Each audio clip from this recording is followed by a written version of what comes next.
Welcome back to another edition of the Unreasonable Odds podcast. I'm your host, Steve Buchanan, along with Julian Edlow, who just stuffed down a massive pizza.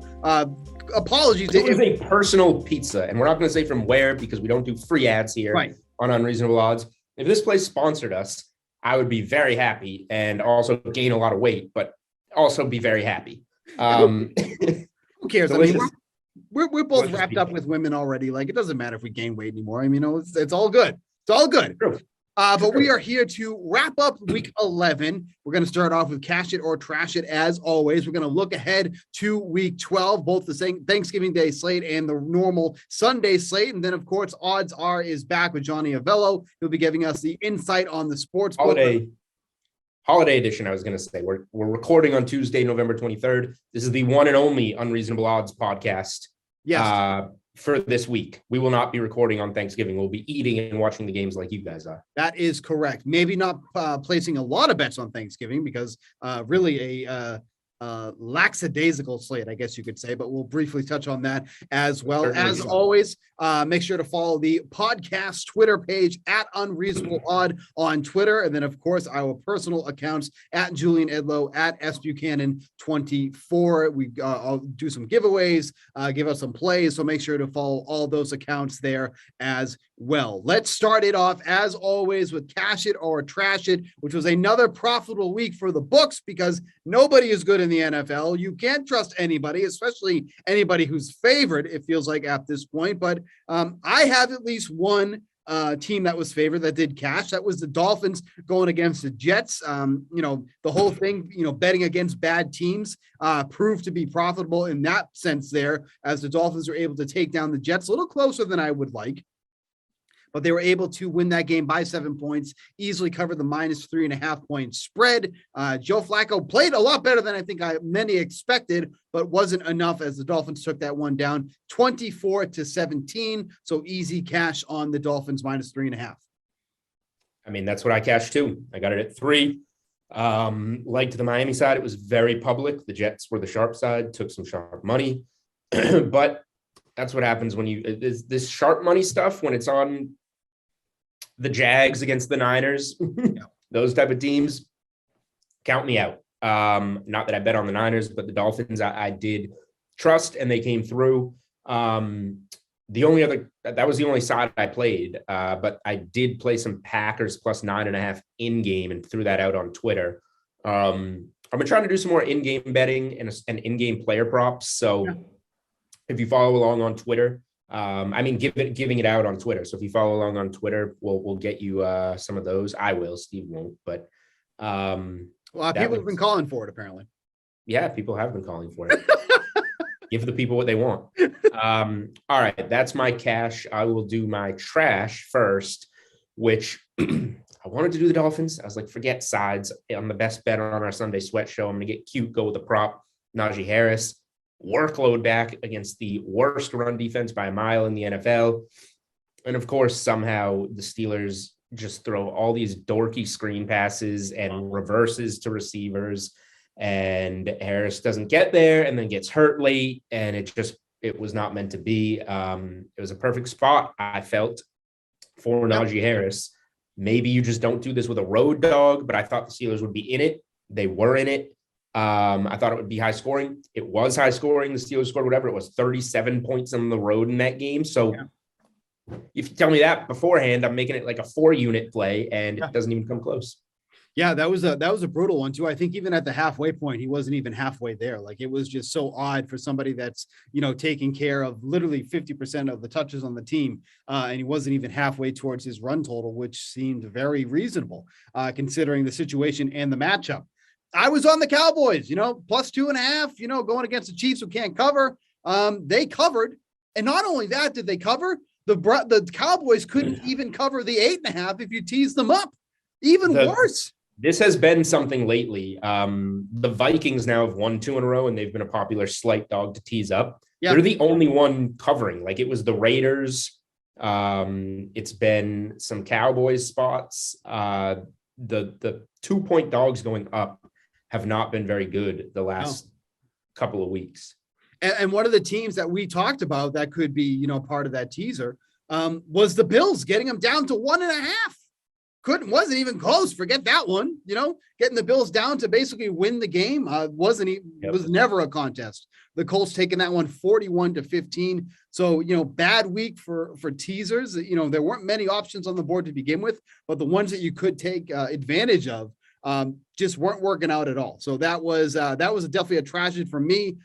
Pretty heartbreaking loss there to the Chiefs, but obviously the Cowboys had plenty of issues on offense, losing CeeDee Lamb in the middle of that game without Amari Cooper, and just the Chiefs just getting so much pressure on Dak Prescott. He never was clean, was getting a clean pocket, it felt like, to throw the ball to begin with. So that's why they don't even score a touchdown in that game. First time this season. 3 field goals for the Cowboys. That's it against one of the worst defenses in the league in the Kansas City Chiefs.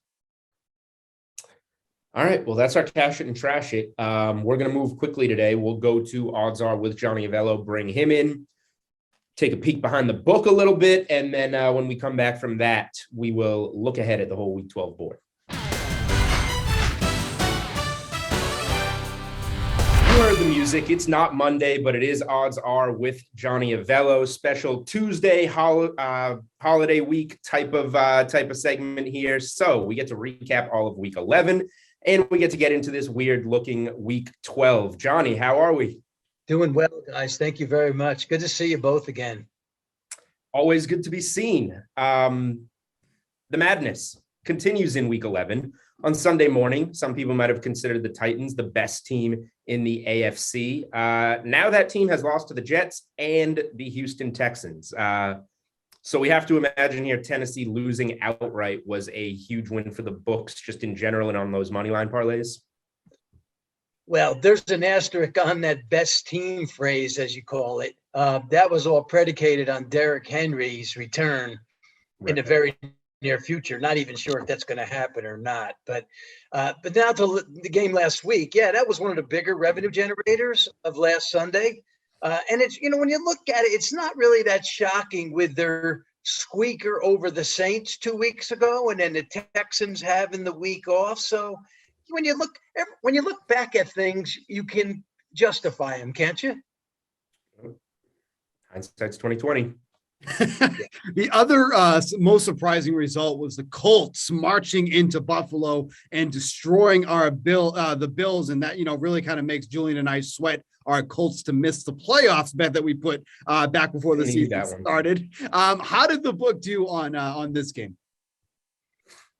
People are asking, first of all, what's wrong with the Bills?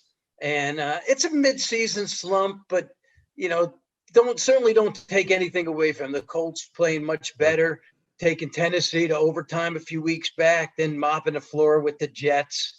The bettors picked up on that momentum, and they played them last week, and they took them with the points, and they took them on the money line. So it was a good game there for the players. All right. So a team that we've been talking about, we just talked, who best team in the AFC, because the Chiefs were so down. That door was kind of more open. And we've been talking about the Chiefs. We saw the Sunday night football game against the Raiders. Are they back? Are they back? And now it's looking more and more like the case. A convincing home win, this time with the defense stepping up against an offense that's been performing. KC becoming a favorite in the AFC once again. So can you talk about what Sunday's results kind of did for both KC and Buffalo moving forward in the futures market, and how the bets and handle are stacked up for those two to win the AFC, to win the Super Bowl, things like that? Julian, you said it. They're back. We have been talking about that the last couple of weeks. We've been using that phrase. Are they back? It appears that they're back, with the defense allowing only total of 30 points over the last 3 games. For the Super Bowl, you could have gotten the Chiefs at 15-1. Just a short period back, and now they're plus 750, which is 7.5 to 1, and the Bills are up from plus 650, which is 6.5 to 1 to 8. To win the conference, they're both at plus 350, which is 7 to 2. I like to tell you what the plus 350 is. A lot of people think plus 350 is $1 and get back 350. So I always like to explain that. Sometimes that's a little confusing to the bettors. Well, anyway, but the Chiefs were bet quite heavily. Now that the action is heading, into the end of the season, they were taking all the money, and now the action has picked up again on them quite considerably as of late. So they were the darling early. They're the darling now. The Bills have taken their share of money, but certainly not in the last couple of weeks. And before we start looking ahead towards this week, we spoke about how we like the Pats in the standings over the last week here. The number in the futures market continues to drop week by week as they just keep winning. So you actually have to drop the number now. How much money is this team actually taking at this juncture? Even before they went on this run, there was Pats fans, believers taking some of that 50 and 60 to 1 money that was out there. Then they were also taking the money down the ladder, the 30s, the 25s, the 20s. But now at 14 to 1, it's slowed down. I guess the value's out of the Pats now. I really like Mac Jones and what the coaching staff has done. And if the Super Bowl was played this Sunday, I would give them a legitimate shot. Yeah. But with the game 2.5 months away, there's going to be a lot of changes from the way it looks now. Don't peak too early. That's what they always say. Do not peak too early. And the Patriots it's hard to argue they're not peaking right now. And you mentioned the way that they're playing. I'm going on a tangent, but like the coaching that we've seen, the Patriots weren't running plays to allow their offense to do what they're doing now. Now they are, which makes them a completely different team. And it's something we're going to talk about plenty on this podcast. But all right, Julian, before we get into one thing to add to that is that if you ask Belichick, what about coaching all these years, what was one of his more successful or seasons that he enjoyed, he may come back and say this was it. Yeah. Because this, he's taken his team from nothing to something. Now, it's all not him, of course, but, he is certainly a big part in the mix. I mean, anybody that watched the Houston Texans game, you're running 2 draw plays and then a screen pass on 3rd and 13. Now there's 20, 25, 30 yards downfield to Aguilar and Kendrick Bourne, and it is a different animal. All right, before we move into the Thanksgiving slate and the rest of the Week 12, is there any games that we missed on, whether it be very good or very bad results for the book in Week 11? Yeah, the good. Cowboys, Chiefs was good. Pats, Vikings, that was good. Seahawks and Ravens, that was good. And Bears, that was Ravens, Bears, they were all good results. The Titans, Colts I mentioned was not good. And the Steelers, Chargers was not a good one. It actually wasn't a bad one. The Titans, Colts was the only real bad one. So overall, it was just an excellent week for the house. All right, so moving on to Week 12, we have a 3-game Thanksgiving slate coming up, as we always do. All 6 teams playing on Thanksgiving lost on Sunday by a combined 72 points. Not great to be going into this Thanksgiving slate week with a short week there. It feels like all these teams are tough to predict, but where are bettors putting their money so far, and how much larger is the handle usually on these Thanksgiving games? Boy, that's shocking that all 6 teams lost. Brutal. Interesting spots on Thanksgiving. There's nobody has momentum, so you can't use that argument. I guess you can't. This is going to be a big wagering day. The leadoff game, that's the Bears Lions. That will likely be the weakest in the handle of the 3. Neither of the teams are going anywhere. Both have quarterback issues. The Lions open up the Bears 3. It's trending towards 3.5. So that game will be okay. But nice lead off to the day, though. The following games should be really massive in handle. Cowboys open 7-point choice. I can see this being pushed to 7.5. I also expect the Raiders to get some money line money at around 250 or better. And then Bills at New Orleans. We opened the Bills, the road favorite, at 4.5. It's now 4. I think 4.5 seems more likely where this game's going to end up. Both teams in the hunt, certainly for playoff implications. So, yeah, it looks like it's going to be a big betting day from morning to night. And then following up with that, same for this Sunday, where's the early money here, and what games do you expect to see some movement as we get closer to Sunday kickoff? Well, I can tell you one that's moved already. We were just talking about them. The Pats opened up a 2-point at home over the Titans. Now that's up to 6. Pack opened Packers 1.5 at home over the Rams. And the Rams are an early choice right now with the bettors. That game is now down to 1, and that thing could go lower, maybe even a pick. And then there's the clash in the AFC North. Browns are taking some action and opening up a 5.5-point dog at Baltimore. That's now down to 4.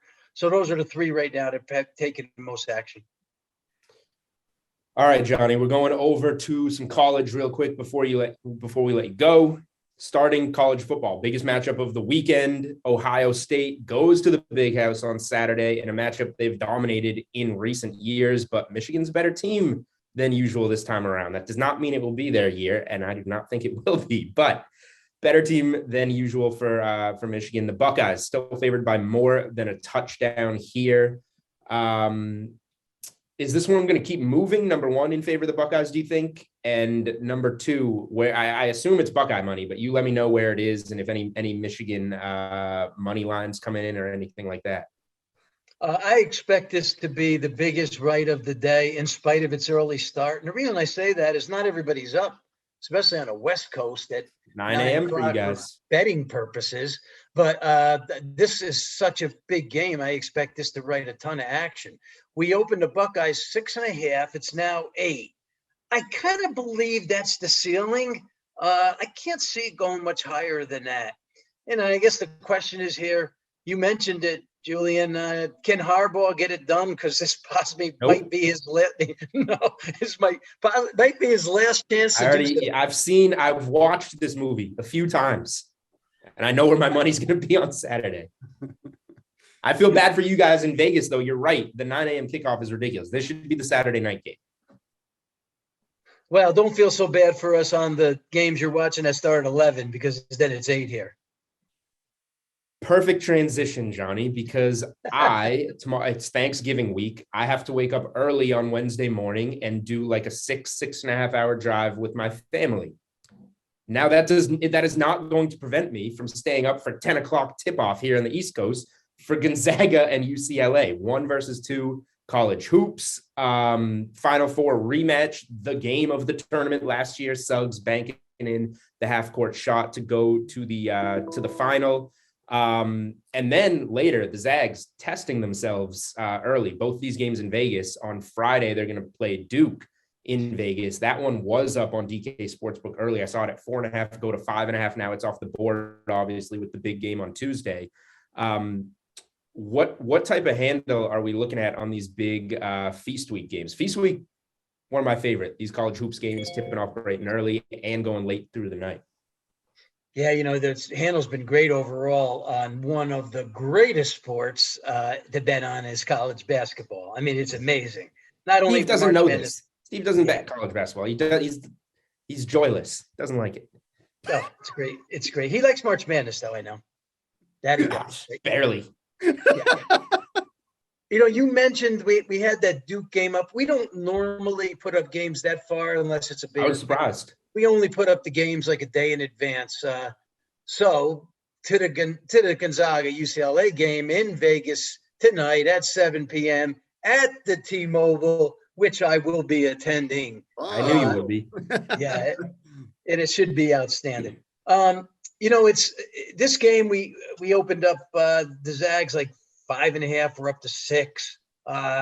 Most of the money is on the Zags right now. I can't remember a time when a 1 played a 2 this early in the season. I mean, it's, it happens, but to happen in November, it's, yeah. I don't remember it. So I'm pretty excited about this game tonight. And last year we were supposed to get, this one was in December, but we were supposed to get Zags and Baylor 1 versus 2. COVID canceled that one, and we didn't get it till the championship when 2 beat 1. So many points here. I'm getting tempted to go with UCLA. It's keep going up, up, up. All right. And I mean, that basically covers college hoops, but I did want to touch on the earlier ones with you. Obviously these are the primetime matchups, but some of these smaller school games, they tip off at noon on the East Coast, even 11 a.m. So we're talking 8, 9 a.m.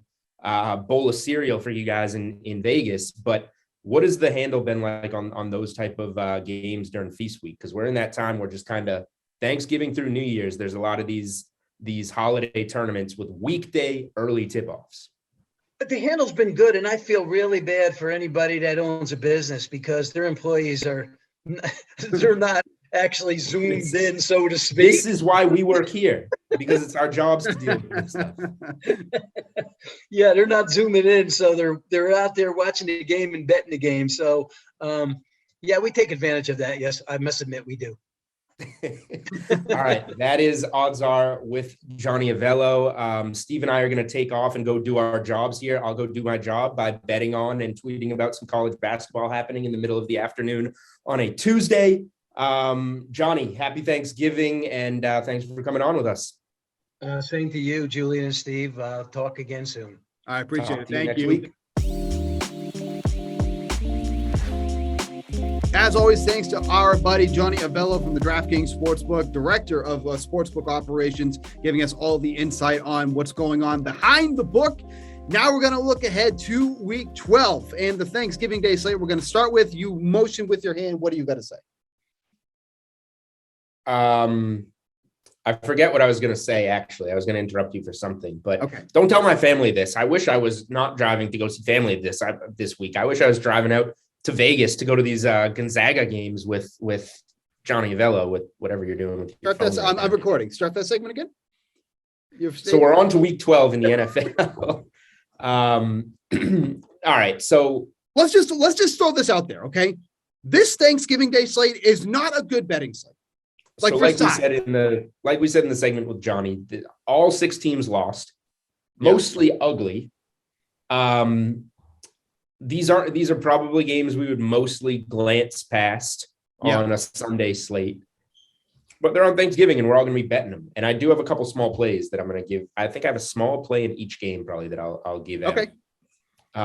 So let's go through it one by one. You want to start us off with Bears Lions? Yeah, so Bears Lions, like this is 100% a player prop game. Like I do not want to take a side. I do not want to take the over under. I think you can make a case for the over. We talked about this on our sweat show this morning on Tuesday that, maybe this is a game where we get multiple pick sixes and you can make a case for the over, which is at 41.5. I mean, this is one of the lower over unders we've seen all season long, but that's because it's backup quarterback versus 2 really poor offenses. And that's why you have a total of 41.5. So if you want to maybe be, play with that over with, 41.5 because of defensive reasons, you can potentially do that, but there's nothing I really want to take in this one. The only really player prop I want in this one is basically the rushing yards, the rushing receiving yards for David Montgomery going up against one of the worst run defenses in the league. The over under for his rushing yards as we record this Tuesday afternoon is 76.5. Would be interested in the over in that one. Playing on nearly every single snap for the Bears,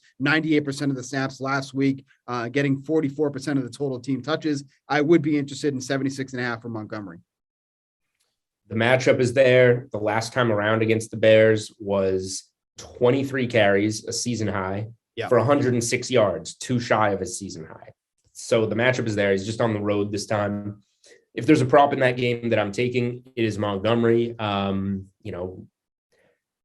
betting on the favorite. You're betting on them rushing, having the lead against one of the league's bottom 3 run defenses. So it makes sense, which of course means it will never win because nothing that makes sense wins these days in the NFL. Right. I'm going to say we got off to a sluggish start in this one, which is not much of a hot take on a 12:30 Thursday kickoff with Bears Lions. But first half under 21 is going to be the play for me. I'm going to do a half unit play in each game on Thanksgiving. I'm going to enter, this is where it comes into question, managing your bankroll, you got to be strict with this, strict with that. I mean, yes, I preach all of that. But in the end, you're also making money for yourself, for entertainment, whether that's, money to take your family on a vacation or money to enjoy these games with friends on a holiday. So that's how I'm thinking of these, like a little half unit bet on each game. Yeah. Obviously, I like them. I hope they're going to win, but, a little bit of entertainment is fine here and there. So first half under 21 is going to be my little sprinkle in Bears Lions. I'll just root for some grossness. Las Vegas Raiders at Dallas Cowboys. The Cowboys are still one of the better teams at covering the spread, especially good at home. 4-1 against the spread there, covering by an average of 9 points. 7.5 is the line for this one. As we're literally sitting here recording this jumped back down to 7, then went right back up to 7.5. We just heard Johnny say he expects this to close at 7.5 in favor of the Cowboys, who are presumably going to be down their top 2 receivers in Amari Cooper and CeeDee Lamb. This still feels a little trappy to me because, being down your top 2 guys, you think the spread will be a little bit closer. So is this more indicative of how bad the Raiders have been over the past 3 weeks, allowing an average of 32 points to opposing teams? That is the second highest mark over that span. Only the Jets have given up more points over that span because, of course, they have. I said it feels a little bit trappy, but of the sides to take, that's probably the one I'm most interested in. So I don't know if that's, speaks well of this slate. I am probably going to take the Cowboys at 7.5 here. You can tease them down to 1.5, which obviously is a much more appealing line there against the Raiders. I'm just going to go ahead and say I'm interested in 7.5. I'm interested in the 1.5, and we'll get to the second leg there in a moment. But I think the Cowboys are the play in this one. Cowboys teaser leg. We'll see if when Thursday gets here, that's something I'm going to use.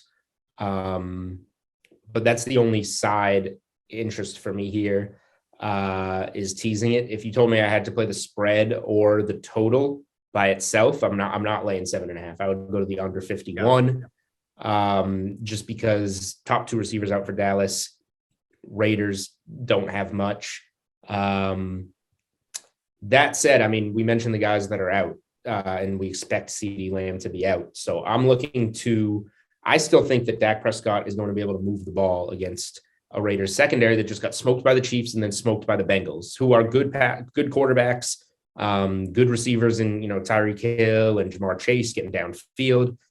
I think somebody else is going to play that role. So I think Michael Gallup, who's a little higher valued, and Cedric Wilson are going to have big games. So I expect Cedric Wilson to be the lower guy there. Let me see if anything's changed player prop wise. Let me see if anything's come out. But Cedric Wilson receiving yards is going to be higher, obviously, than he usually is if he's even offered on that particular week. It won't be out until we get official Lamb news, but it's going to be higher than you want for Cedric Wilson. But you got to think about how much lower it is than whatever Cooper or Lamb would be at. And he's in that spot where he's going to get all those looks and probably break one against this bad Vegas secondary. So Wilson receiving yards over is going to be my half unit play in this game. Yeah, both tight ends too in really good spots. Dalton Schultz in a good spot. Darren Waller in a good spot. Love anytime touchdown for both of those guys. Schultz at plus 170. Waller at plus 175. I know he only has 2 touchdowns on the season, but he leads the team in red zone target share, 22%. That is the highest on the team. There's going to be some positive regression there soon if he's getting that many looks in the red zone. So give me plus 175 for him. Give me plus 170 for Dalton Schultz. Both really strong numbers. Schultz, especially too, like we mentioned, the 2 receivers out. He's got to throw to somebody in the red zone. That would most likely be the guy along with Ezekiel Elliott. So that would be the 2 that I would be interested in. Anything else on this game before we move to Bills Saints? Keep it moving. I think the Saints are actually maybe a team that you can tease up. Would like to get this at 4.5 if possible, so you can get that up to 10.5 there. But it's at plus 4 right now. Interested to see how this one moves. The Bills, I just don't know what to make of this team. They've looked bad for weeks now. For weeks, 2 really weird losses that they've endured. Now you're facing a Saints team who has been excellent at home as underdogs, covering by an average of 12.5 points, which is absolutely absurd. And now a Bills team who is coming in looking wounded and looking beatable at this point. If you're, it kind of goes against the mentality that we've been, talking about, betting against bad teams. I would say the Saints are borderline on that, being a good team or a bad team. The Bills are obviously the more superior team, but they have not looked like the superior team in multiple weeks now. So I wouldn't be interested in plus 4 for the Saints, but I think I would be interested in if we can get that number at 10.5. I think that'd be an interesting teaser leg if you want to do a Thanksgiving Day teaser. So I'm going the other way on this game, but in a completely different way. I am expecting a bounce back from the Bills after that. They bounced back against the embarrassing loss to the Jags, and it was against the Jets. So how much is it really worth? But that was a bad home loss to the Colts. I think they're going to come out ready in this game. You can interest me in laying the 4. But like we talked about on the Sweat on Tuesday, our special Thanksgiving show with Emerson Latzia and Reed Fowler, Reed gave a great number on the Saints first half, 4.3 points per game in the first half with Trevor Siemian. I knew that Trevor Siemian had been getting all garbage time stats. I didn't know they had been scoring 4.3 points per game in the first half. So given the urgency that the Bills should have here to come out fast, I think it plays right into the Saints' slow starts with the quarterback change. So Bills minus 2.5 first half will be my little half unit play in this game. And I think that's probably my favorite of the 3 games. Okay. Yeah, I mean, look, there's not a lot of, the word favorite does not come out of my mouth often for this Thanksgiving Day slate. No. I would definitely be, responsible on Thanksgiving because there are some bets I want to take on Sunday, which is where we're going to move to now. If you can be patient, like I am getting to be more patient as a bettor, the Patriots are your obvious teaser leg, your second leg teaser, if you're starting it on Thanksgiving, getting them down to basically win against the Titans at home. The Titans were just absolutely shellacked last week. It was a pretty shocking one there. This is a team that we thought was the team in the AFC aside from the Bills. And now obviously that narrative has changed and it will continue to change as the weeks continue to go on. But this number has moved. We now, you missed the boat on the value on the Patriots already because now they're up to -6. But that would be your second leg teaser or the start of a teaser if you're starting fresh on Sunday. But the most obvious one here, and probably, in my opinion, the most appealing one. Yeah, I have some stuff that is already cashed that leaves Patriots money line as the last leg. So I'm with you. I like it as a teaser leg, obviously. And then I really wish, not only because I had them in a money line parlay, but for other reasons, that the Titans just beat the Texans on Sunday so we could get a shorter number here. Yeah. I wanted to get that look ahead 3, Pats -3 in this game. And now look where we are. But if I'm laying it anyway, I laid 5.5 with the Patriots as a pretty big play. I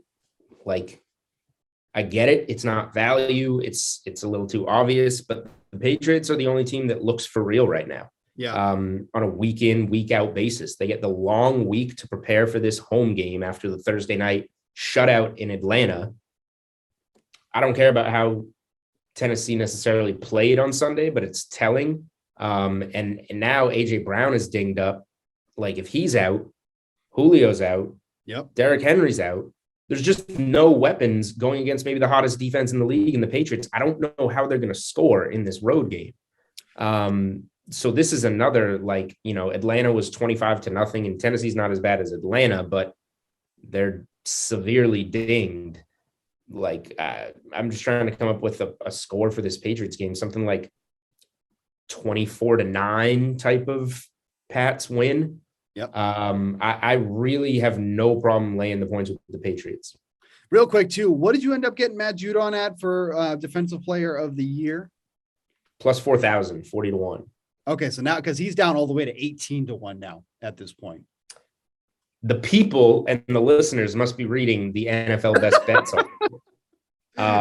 He hasn't even played a game since that movement. Wow, let me look into this. Yeah, so I just wanted to point out that massive movement there in the defensive player of the year award. But yeah, Matt Judon 18-1 now, right in the same window as JC Jackson at 20-1. But the top 4 are obviously much, much shorter odds after that. Judon is really kind of where this opens up, but the value was there. Julian told you about it. 40-1, nearly more than cut in half now. So here's the thing too. He hasn't even played since I put that play out because they played Thursday night and Friday I did my NFL best bets article at 40-1. So he moved just based on the rest of the board updating on Sunday. Getting on those early. Yep. That's awesome. Let me see. So here's another thing. Chiefs to win the division was a play I got at -110. It's still -135, which is like the edge of playable. Had the Chargers blown Sunday Night Football to the Steelers, this would be like -250 now. Can't be over. But it's still right there. It's not -110, but it's 135. Last week you can grab that. I think. Speaking of the Steelers, I wanted to bring this game up here. Steelers and at Bengals minus 4.5. Obviously, two teams that looked pretty good last week. I still do not have any faith in the Steelers team at all. Don't love this number at 4.5, but looking at some home favorites that I would be interested in betting in, the Bengals have to probably be one of them against the Steelers. The Steelers, in that matchup against the Chargers, who have, an awful run defense, obviously didn't get a ton from Najee Harris here, but they're going to have a tough time moving the ball in this one. So when it comes to home favorites, not a ton that I like on the board this week, but the Bengals would probably fit the mold here. I mean, you talk about some of the other home favorites here. I mean, the Texans are home favorites in this game against the Jets minus 2.5. The Niners against the Vikings. I don't know if I really would be taking that one here. There's not a lot of home favorites this week that I like. The Bengals are probably really the only one that I'd be interested in taking. Well, let's see if we call this a home favorite, because it says -1, but then you go to the money lines and they're both a pick 'em. It's -110 both ways. The only Packers. thing that I've bet besides the Patriots is the Packers pick 'em at home against the Rams. Yeah. Rams have looked awful. They're off a bye. This should be a bounce back spot, but they're going to Lambeau in the cold with Stafford not playing well, with the defense not playing well. I know OBJ has now been worked in for a week, so that's supposed to make a difference, but he hasn't made a difference all year in Cleveland. So I don't know why he's supposed to make a difference now. He's not Robert Woods. He's nowhere close to Robert Woods. Yep.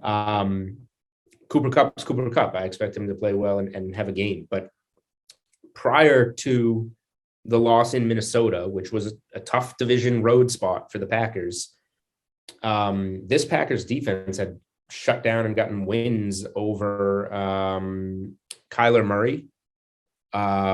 Over last week, it was the week before, it was Russell Wilson, and I'm even missing somebody in between. They got a great one in between that off the top of my head, I can't get. The defense has been good.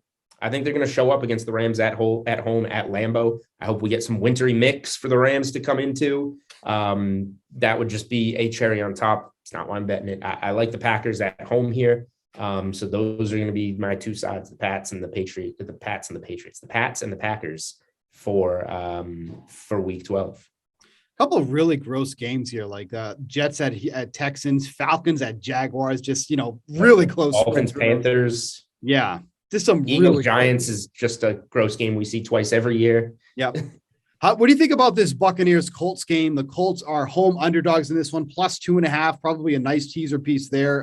Even though the Bucs covered easily against the Giants, I wouldn't say easily, it was -11, but the Bucs did cover against the Giants and what was, a pretty one-sided game here. But, two teams coming off their get right spots, and now they're clashing against each other. Some big playoff implications here, as well as the Buccaneers continue to be pulling away in the NFC, while the Colts are, trying to come back from the dead. Someone that, a couple of weeks ago were completely out of the playoff picture. But if the Titans are struggling, the Colts could make some noise here in that division.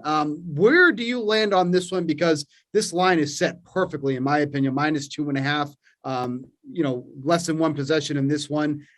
I feel like this could be one of those games where, the spread closes at 2.5 and one side blows out the other. Like, that's kind of where I feel like this could end up happening. I don't know where that's going to be or which side it's going to be, but this just feels like a classic, expected to be a close one, but it doesn't end up being that at all. So this is the game that interests me that I haven't bet that I might bet, and I would bet Tampa -2.5. Yeah. I think that both teams are finally on highs. Tampa was on a low. Tampa was on a loss and got right against the Giants.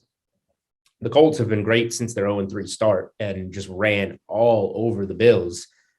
I like this from a matchup perspective for Tampa. I think the Colts are a little bit higher than the Bucs right now, so sell on them in this spot. And I think that matchup-wise, how are they getting there? They're getting there with Taylor. Feed it to Taylor. And Tampa does have the run defense to compete in this game. So that's strength on strength. So I think Jonathan Taylor slows down in this game. And the Indy defense's weakness is against the pass.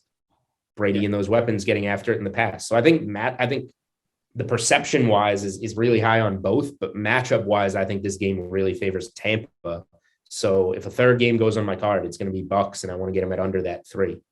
See, now, and this is, very recency bias, but going into that matchup against the Bills strength was their run defense. And look what Taylor just did. Like that's where I get concerned. I'm going to say the Bills are frauds and the Bucks are half frauds. Their secondary is frauds and their front seven's not. That's fair. But if there is that concern, like obviously Taylor's not going to have the game that he just had against the Bills. Like that's one of those once in a lifetime games. You're not going to get those again, but doing it against that defense is what made it all the more impressive, because coming into that game, the Bills were in the top 3 run defense. So for Taylor to do what he did against them was all the more impressive. Can he do it 2 weeks in a row? Like that is yet to be seen, but I think that's another reason why this spread is as it is. I mean, the Buccaneers should have ran over the Giants as they did. The Colts were not expected to run over, literally and figuratively against the Bills. And now they're still home underdogs. So that's going to be an interesting one there. Are the Colts a teaser piece, you think, getting them at 8.5? It's a key number there they're getting through.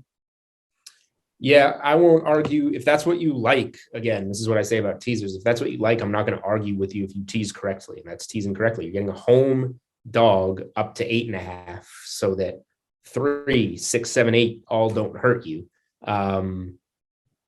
Anything within a 1 possession game covers it. So I won't argue with you if that's what you like. I think the matchups favor Tampa and they're going to win this game. I agree. Yeah.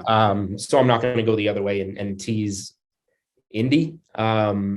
But still, like, I don't think the Bucks are going to dominate. Like, I think a 6-7 point game is a nice Bucks cover and win where the Colts cover as well. You said it could be a blowout, so maybe it is Tampa by 14-17. I don't know, but I go to the Bucks side in this game, and it's all for matchup purposes. Anything else jump out to you on this board? Obviously, we're recording this earlier than usual when we do our, whole Sunday look ahead. We're a couple days early due to Thanksgiving, but as of right now, as the board is set, anything else jump at you, or are we just going to say goodbye for this week? Those are going to be my 2 plays that I gave out, and the Bucks are the potential third. Do you have anything else football wise? I might give out a college play. No, that was it for me for football. All right, that's it for you. I don't know about this Ohio State Michigan game up at 8. Like, I like it at the 7. Historically, though, Ohio State just destroys this spot. I'm going to go to college basketball because it's these UCLA or the Gonzaga matchups are really interesting because this number against UCLA is so high. Like Duke, they were minus 4.5 against Duke later in the week, but now it's 7 against Gonzaga UCLA. I'm going to say, if anything better for this Friday game, if Gonzaga is anything better than minus 7 against Duke, laying it with Gonzaga on Friday night. I'm hesitant on Tuesday night. If there's enough points, I might want to take UCLA on Tuesday night, but I'm fading Duke. I'm going with Gonzaga on Friday. So keep an eye out for that spot that we have circled in college basketball, which is going tremendous, by the way. Tremendous, he says. All right, that is going to do it for this. Plays are all on Twitter. Check them out. They are. But, people are getting in my mentions lately. I mean, I don't know what that's about. That's going to do it for this edition of the Unreasonable Odds podcast for this Thanksgiving week. This is the only show of the week, so you will not be getting one later in the week. So if anything, of course, gets updated, we will be tweeting about that on our accounts. So make sure to follow both of us at Julian Edlow, at Buchanan24, but most importantly, at Unreasonable Odd. That is a podcast Twitter page, so make sure to find that. As always, thanks to Johnny Avello for joining us for the Odds Are segment. Any closing thoughts there, Jules? Anything you want to say? I gave out all the bets. Okay, Happy Thanksgiving. Is that what you were teeing me up for? Be nice to our listeners. They're taking time out. We are nice to our listeners. They prefer to get free bets and Millie Maker tickets over me wishing them happy Thanksgiving. But we will be back to giving those away most weeks in December. But yes, in the meantime, happy Thanksgiving, and hopefully we provide you some winners. We'll be back with you next Monday or Tuesday. We'll figure that out as the week goes on, but we'll be back next week talking about week 12 and everything coming up after that. So, and for Julian Edlow, I'm Steve Buchanan. We will catch you next week.